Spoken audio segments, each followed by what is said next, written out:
Now, let's go over a couple of other things that this chapter talks about. Even though they're not directly dividends, they're other ways that shareholders are impacted by a couple of management decisions.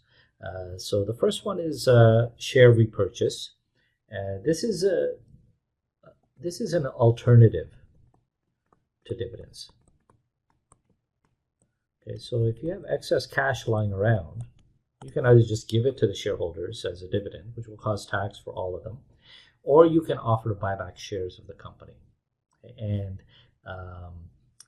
then only those who need the cash will participate. They'll still pay tax, but at least it's not forced on everyone. Stock dividends and stock splits we'll talk about later, but let's do the share repurchase example right now. Here's a sample balance sheet, very simplified. $1,000 is the value of the company. They have 100 shares outstanding, and they have $100 of excess cash that they're looking at paying out in dividends. Not dividends. They're using to repurchase shares. So what's the value of the shares? So value of shares of one share is going to be the assets, if it's market value, divided by the number of shares. And in this case, the assets are 1,000. The number of shares are 100. So this company is trading at $10 per share. And that's going to be useful because we're going to be buying back 100 shares. So how many are we going to be buying back? So therefore, we are buying back $100 worth of shares, and each share costs $10. So we are buying back 10 shares of this company. And what I'm going to show you is that the price of the shares should not change. So what is the after balance sheet? You've got cash, other assets, and a total. So cash was 150, but we used 100 of it to buy back shares. So we only have 50 left. Other assets don't change.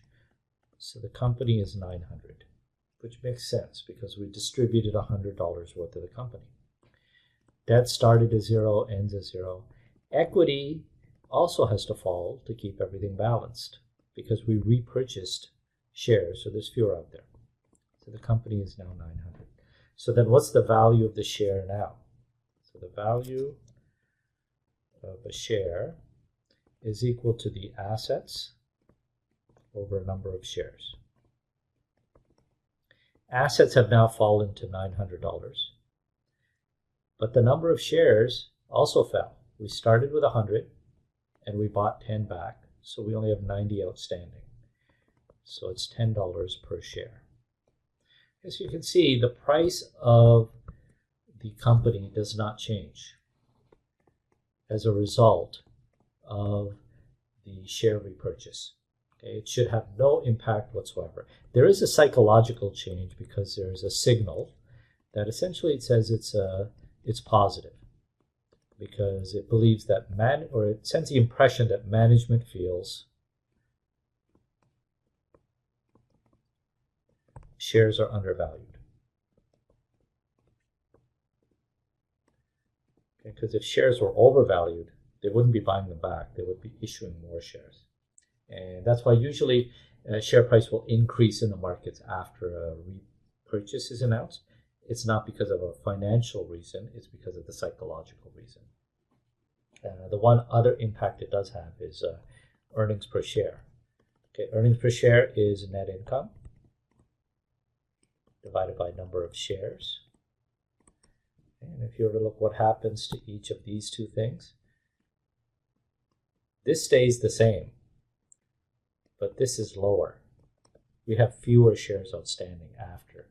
So therefore, earnings per share does increase as a result of a share repurchase.